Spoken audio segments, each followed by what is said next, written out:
Hi, this is Samina Sheikh here on Zoom channel, and with me today I have the handsome actor Jim Sarbh, who's making a lot of noise internationally. So, welcoming him on Zoom channel. Hey Samina, how's it going? But how does it feel, Jim, for being nominated for Rocket Boys at the Emmy? It is an honor to be nominated alongside so many talented people and people from all over the world. And honestly, the nomination is just a testament to the hard-working crew and extremely talented, creative individuals that put this show together. The fact that the producers and the platform, so the producers being Emmy Productions and Sid Roy Kapoor Productions, and the platform Sony Live decided to take on this subject and then got Abe Pannu involved, who is a brilliant writer director who assembled an incredible team from Harshvir Oberoi as the DOP to Achint on music to the list continues. Meghna Gandhi as the production designer, Mahir Zaveri as the editor, um, Arpit as the first AC. The list just goes on. And I mean, there were so many talented people working on this project. And what was wonderful is that because we shot season one and season two, almost 80% of season two, all in the same kind of stretch.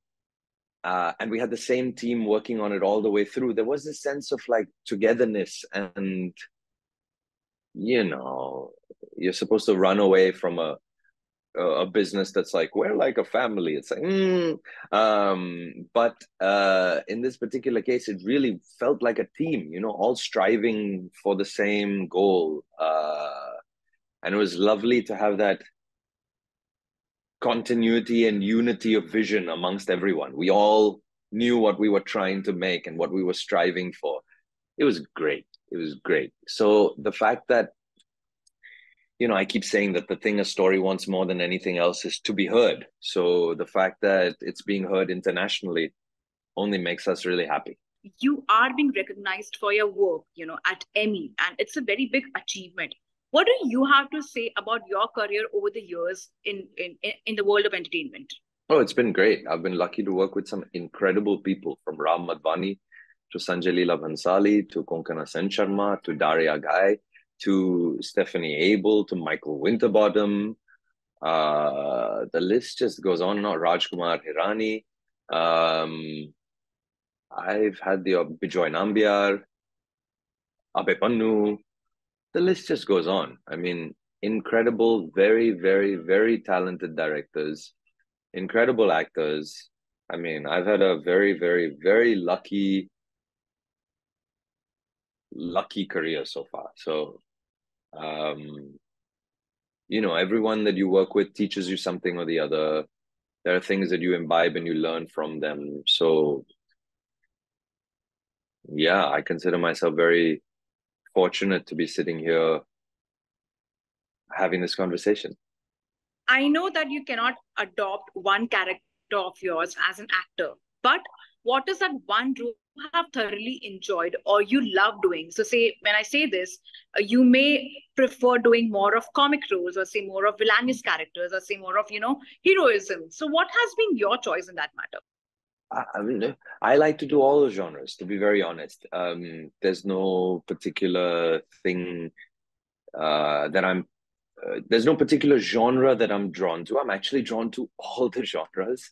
Um, I like,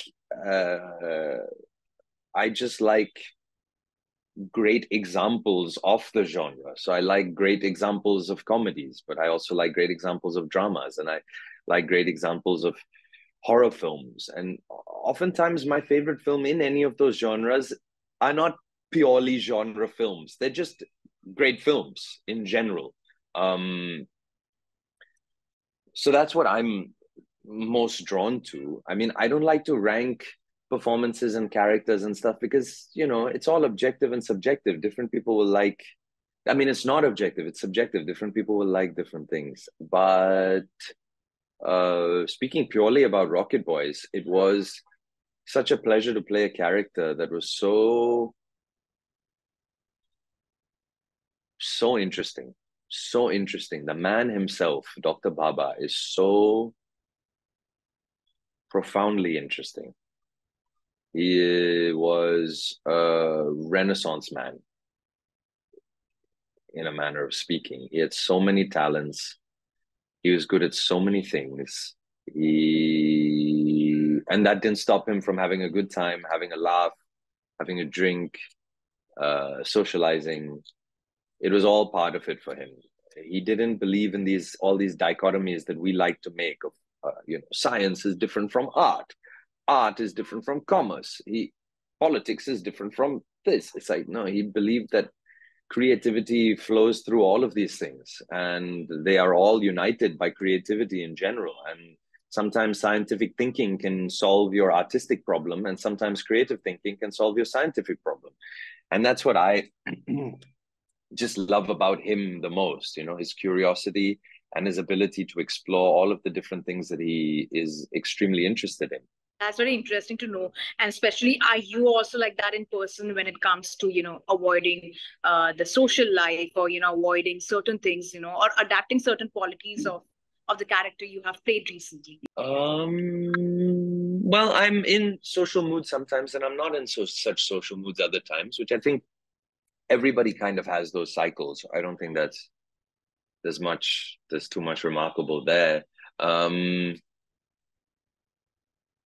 In terms of adopting aspects of the character, it's dangerous. Sometimes you don't want to adopt the aspects of the character, right? Depends on what you're playing. Sometimes you do. But yeah, the thing that I've taken away from Homi Bhabha is definitely his curiosity and his fearlessness to do the hard work required to turn curiosity into expertise. It's really lovely, wonderful. Do you find it difficult to drift away from the characters you have played on screen, or is it okay for you to literally, move on and, adopt the other characters you play? Yeah.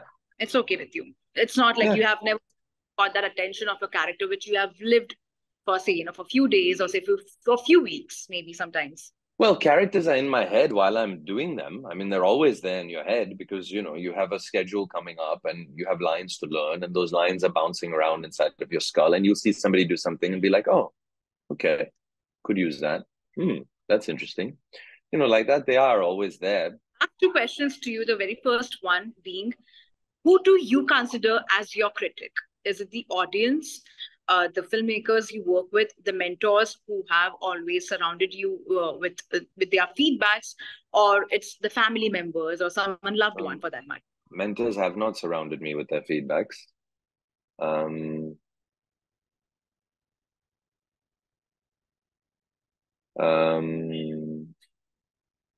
I guess my peers, the people whose opinions I respect within my friend circle, probably.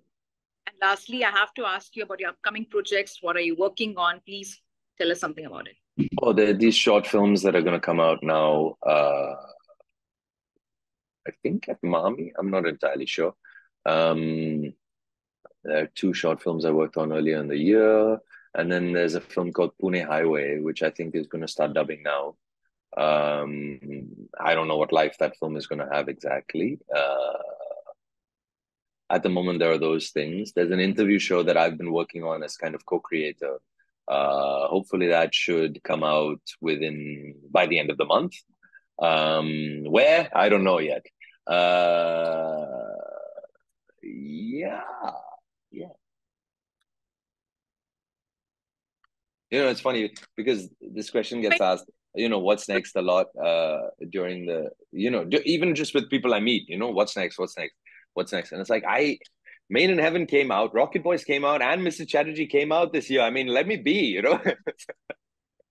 But all of them have good projects, what you have signed. So, of course, we want to see more of you on big screen, and looking forward to see that. Thank you so much, Jim, for your time, and all the very best for your projects. Thank you all the very much. See you, Samina. Bye.